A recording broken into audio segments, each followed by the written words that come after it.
Dear students and viewers, very good morning to all of you. Today we are going to see the ultrastructure of bacterial cell. As you know that the bacterial cell, they are very small, they measure in 0.5 to 2 micron meter in diameter, as in case of cocci bacteria. A drop of water may contain 5 into 10 to the power 6 bacteria, and 1 gram of soil contain near about 1 into 10 to the power 9 bacteria. So, they are very small, they may be spherical, they may be rod shape. When they are spherical, they measures 0.5 to 2.5 micron meter in diameter, and some bacillus bacteria, they may 0.3 to 15 micron meter in length, and the largest bacterium, that is of 18 micrometer. So, dear students, the structure of bacterial cell is very small. Structurally it is very small. We cannot observe these bacteria under compound or any ordinary microscope. For the study of the ultrastructure of bacterial cell, it is necessary to observe these bacteria under electron microscope, and with the help of this electron microscope we can see the internal structure of the bacterial cell, or it is known as ultrastructure of bacterial cell. Again, after the invention of the staining technique, we can clearly study the cytological structure of the bacterial cell. So, for the study of this bacterial cell, it is necessary there should be electronic microscope and staining is necessary. Here all the bacterial cell, they are prokaryotic in nature. Here prokaryotic means they do not have the prominent nucleus. Here we can say that the nucleus is absent in prokaryotic cell, but here the bacterial cell, as it is prokaryotic, enclosed by 3 layered. Outer most layer is slime layer, middle is cell wall, and the innermost layer is known as cytoplasmic membrane. So, here suppose we are, I will show here you how is the bacterial structure in detail. Suppose this is the outer layer, this is the middle layer, this is the inner layer. But these are the these are the 3 layers. The outer layer is known as slime layer, this is the slime layer. The middle layer, it is known as cell wall, and the inner layer, it is known as cytoplasmic membrane. But here this is the ultrastructure, this is the ultrastructure. Okay. The slime layer, actually it is a gelatinous in nature. It is a gelatinous in nature, and it is a gum like, and it is made up of polysaccharide. Okay, this is the chemical substance which is made by polysaccharide, and it is viscous in nature. But when the slime layer or outermost layer, it is made up of polysaccharide and nitrogenous substances, that is the amino acid, it is known as capsule. And it is known as capsule.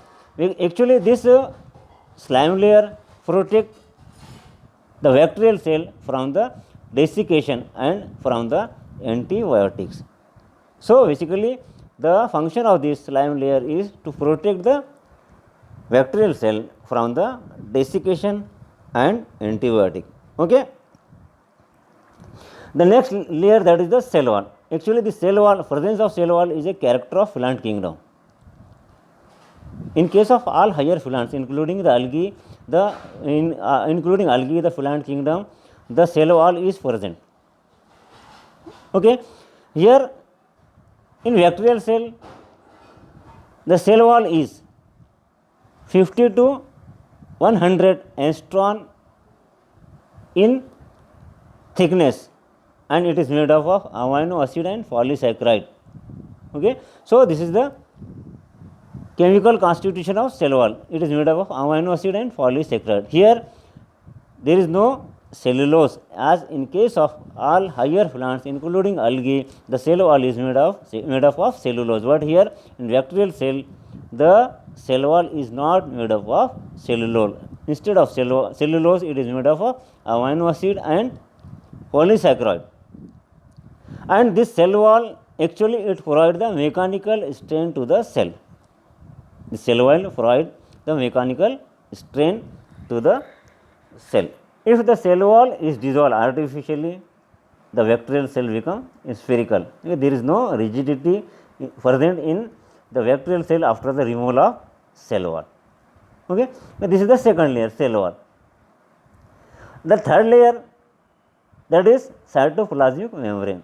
It is this cytoplasmic membrane is semi-permeable, 75 angstrom in thickness, and it is made up of phospholipid.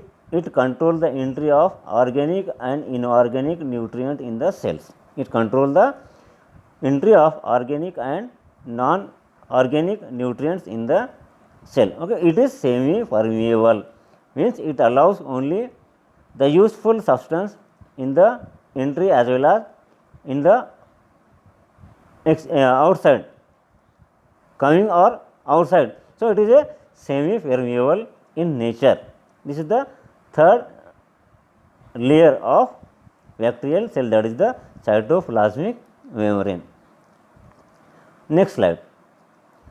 See here, next to that there is a cytoplasm and cytoplasmic inclusion. Okay, as I have told here, this is the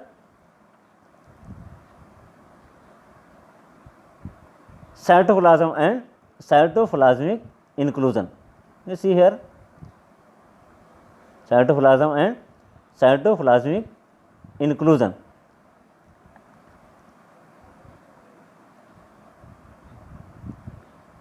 This is the cytoplasm and cytoplasmic inclusion. Okay, actually in this region, protein, lipids, nucleic acid and water are present. It lacks mitochondria, endoplasmic reticulum, centrosomes, Golgi body and chromatophores. Okay, here these cell organelles, particularly endoplasmic reticulum, mitochondria, centrosomes, Golgi bodies and chromatophores are absent. What is present here? Protein, lipid, nucleic acid and water is present in this cytoplasm. Okay, here the cytoplasm includes nuclear material. This is the first thing which is present in the, suppose this is the nuclear material. Here actually the absence of nuclear membrane. Here there is no nuclear membrane and nucleolus and chronomata and nuclear shafts. Here these things are absent. Here the nucleus is not prominent, and the genetic material that is known as nucleids or genophores appears as a fibrillary and composed of double or single stranded DNA. Okay, so this is the nuclear material which is present in the cytoplasm. It is double or single stranded DNA. Next thing, that is the plasmids. For example, suppose these are the plasmids. Okay, what are these? These are extra chromosomal hereditary determinants, carry non-essential gene and has no role in viability and growth of bacteria. Okay, these plasmids, they are extra chromosomal hereditary determinants that are present in the cytoplasm of the bacterial cell. Okay, so these are the extra chromosomal hereditary determinants, and next to that there is also presence of ribosomes in cytoplasm. Okay, this ribosomes, they helps in protein synthesis and their number may vary from 1000 to 1500 in number in each bacterial cells. Okay. So, these helps in protein synthesis. Generally, these ribosomes, they are present in higher plants in endoplasmic, in higher plant cell in endoplasmic reticulum, but here they are free. They helps in protein synthesis. The number may vary from 1000 to 15,000, sorry, it is from 1000 to 15,000 in number in each bacterial cell. Next thing, that is the mesosomes. Okay, these mesosomes actually they are infoldings like this. They are infoldings of the cytoplasmic membrane. They are 2 to 4 in numbers. So, suppose this is this structure and this structure. They are infolding of cytoplasmic membrane. They are 2 to 4 in numbers. During cell division, this helps in formation of transfer septa. For example, suppose this is the one cell. Okay, during cell division, this helps in the formation of transfer septa. So, this is about the mesosomes. They are 2 to 4 in number. In each cell, they are actually infolding of the cytoplasmic membrane. Okay, like this. This is one, this is second, this is one. Okay. Next thing, that is flagella. Actually, this flagella, it is a locomotory organ. For example, suppose this is a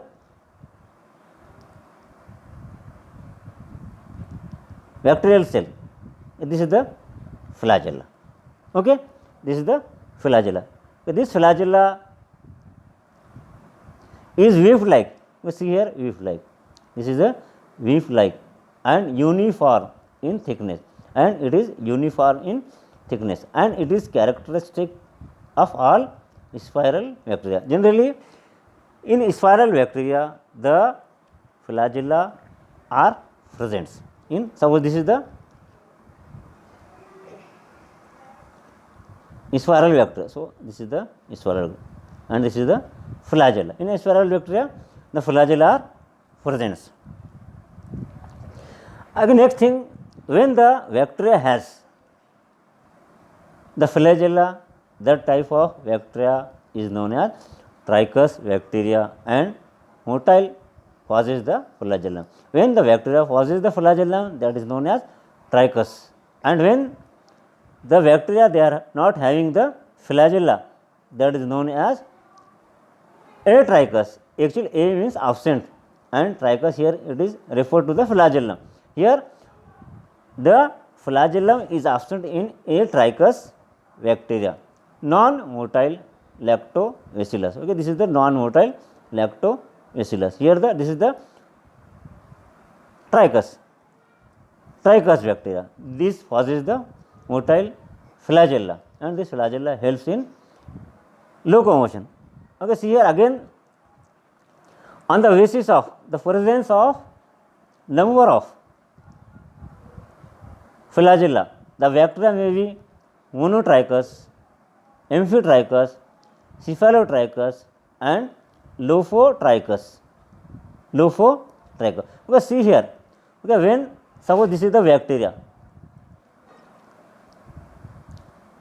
when this bacteria has only single flagella, okay, this is the flagella. Okay, this type of bacteria is known as monotrichous bacteria, having only single flagella, and it is known as monotrichous bacteria. But when this bacteria has two flagella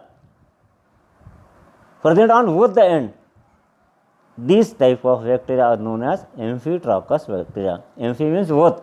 On both the sides, the flagella are present. Okay, this is the flagella, this is the flagella, and this is present on the both the sides. And the third type, that is the cephalotrichous bacteria. Suppose this is the cephalotrichous bacteria. Here on one side, the flagella number may be 2 or more. The type of bacteria is known as cephalotrichous bacteria. This is the cephalotrichous bacteria. And last one is the lophotrichous bacteria. In case of lophotrichous bacteria, on either side there is a bunch of flagella. Okay, this is known as lophotrichous bacteria. This is known as lophotrichous bacteria. So, on the basis of arrangement of the flagella or the presence of the bacteria may be monotrichous, amphitrichous, and cephalotrichus, and last one is a lophotrichus. In case of monotrichus, only one single flagellum is present as a locomotory organ. That bacteria are known as monotrichus bacteria. When the flagellum they are present on both the sides, in two in number, that is known as amphitrichus.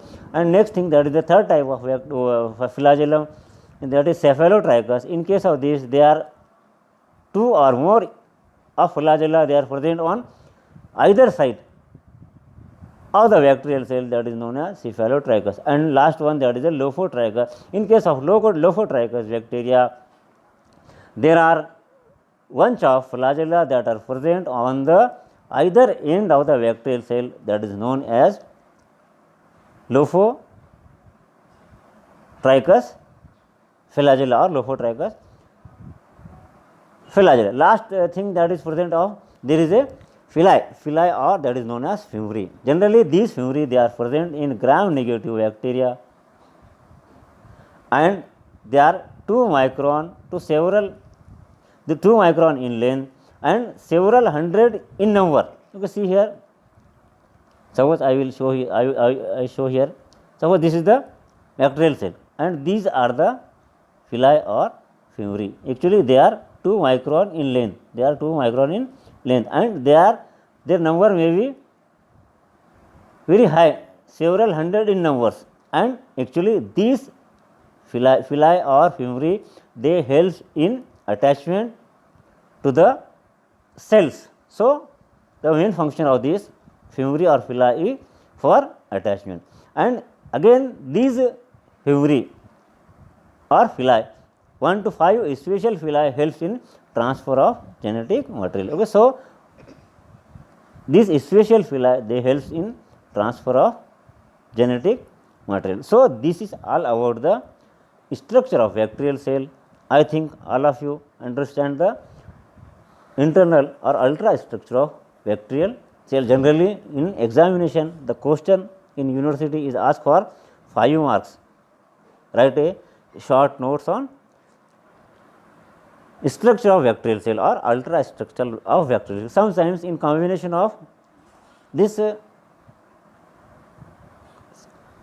ultrastructure cell, sometimes the method of reproduction, asexual and sexual, can be asked for 20 marks, and sometimes the question may be asked for short notes, for short objective question for 1 mark in examination. So this is all about the bacterial cell. Thank you.